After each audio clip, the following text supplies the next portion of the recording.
آؤ اب میں تمہیں بتاؤں کہ کلمے کا مطلب کیا ہے۔ کلمے کے معنی یہ ہیں کہ اللہ کے سوا کوئی اور خدا نہیں ہے اور حضرت محمد صلی اللہ علیہ وسلم اللہ کے رسول ہیں۔ کلمے میں الہ کا جو لفظ آیا ہے اس کے معنی خدا کے ہیں۔ خدا اس کو کہتے ہیں جو مالک ہو، حاکم ہو، خالق ہو، پالنے اور پوسنے والا ہو، دعاؤں کا سننے اور قبول کرنے والا ہو اور اس کا مستحق ہو کہ اس کی عبادت کی جائے۔ اب جو تم نے لا الہ الا اللہ کہا تو اس کے معنی یہ ہوئے کہ اول تو تم نے یہ اقرار کیا کہ یہ دنیا نہ تو بے خدا کے بنی ہے اور نہ ایسا ہی ہے کہ اس کے بہت سے خدا ہوں، بلکہ دراصل اس کا خدا ہے اور وہ خدا ایک ہی ہے، اور اس ایک ذات کے سوا خدائی کسی کی نہیں ہے۔ دوسری بات جس کا تم نے کلمہ پڑھتے ہی اقرار کیا وہ یہ ہے کہ وہی ایک خدا تمہارے اور سارے جہان کا مالک ہے، تم اور تمہاری ہر چیز اور دنیا کی ہر شے اس کی ہے۔ خالق وہ ہے، رازق وہ ہے، موت اور زندگی اس کی طرف سے ہے، مصیبت اور راحت بھی اسی کی طرف سے ہے۔ جو کچھ کسی کو ملتا ہے اس کو دینے والا حقیقت میں وہ ہے، اور جو کچھ کسی سے چھینا جاتا ہے اس کا چھیننے والا بھی حقیقت میں وہی ہے۔ ڈرنا چاہیے تو اس سے،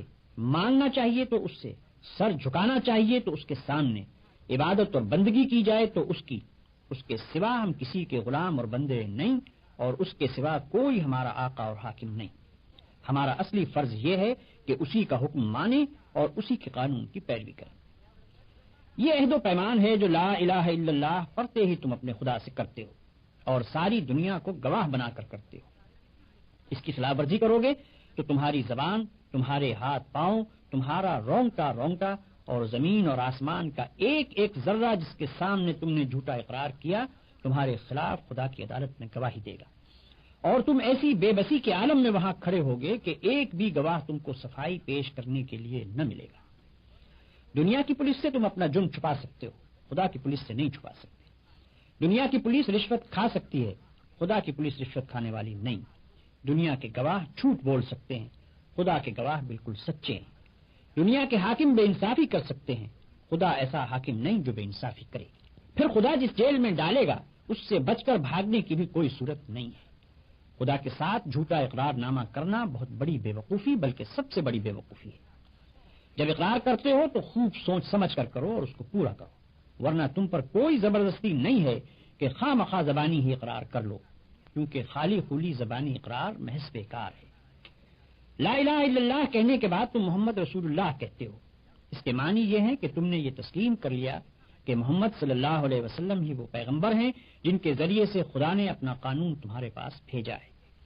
خدا کو اپنا آقا اور شہنشاہ مان لینے کے بعد یہ معلوم ہونا ضروری تھا کہ اس شہنشاہ کے احکام کیا ہیں،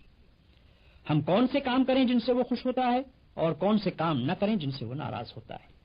کس قانون پر چلنے سے وہ ہم کو بخشے گا اور اس کی خلاف ورزی کرنے پر وہ ہم کو سزا دے گا۔ یہ سب باتیں بتانے کے لیے خدا نے محمد صلی اللہ علیہ وسلم کو اپنا پیغمبر مقرر کیا۔ آپ صلی اللہ علیہ وسلم کے ذریعے سے اپنی کتاب ہمارے پاس بھیجی اور آپ نے خدا کے حکم کے مطابق زندگی بسر کر کے ہم کو بتا دیا کہ مسلمانوں کو اس طرح زندگی بسر کرنی چاہیے۔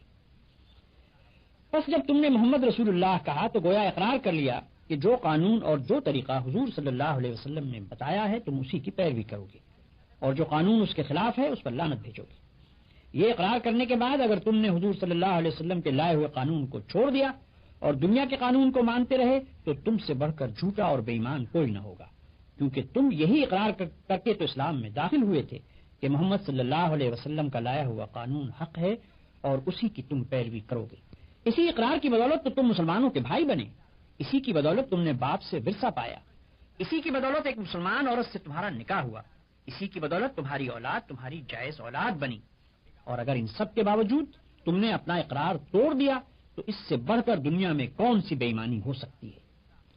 اگر تم لا الہ الا اللہ محمد الرسول اللہ کے معنی جانتے ہو اور جان بوجھ کر اس کا اقرار کرتے ہو تو تم کو ہر حال میں خدا کے قانون کی پیروی کرنی چاہیے، خواہ اس کی پیروی پر مجبور کرنے والی کوئی پولیس اور عدالت اس دنیا میں نظر نہ آتی ہو۔ جو شخص یہ سمجھتا ہے کہ خدا کی پولیس اور فوج اور عدالت اور جیل کہیں موجود نہیں ہے اس لیے اس کے قانون کو توڑنا آسان ہے، اور گورنمنٹ کی پولیس، فوج، عدالت اور جیل موجود ہے اس لیے اس کے قانون کو توڑنا مشکل ہے، ایسے شخص کے متعلق میں صاف کہتا ہوں کہ وہ لا الہ الا اللہ محمد الرسول اللہ کا جھوٹا اقرار کرتا ہے، اپنے خدا کو، ساری دنیا کو، تمام مسلمانوں کو اور خود اپنے نفس کو دھوکہ دیتا ہے۔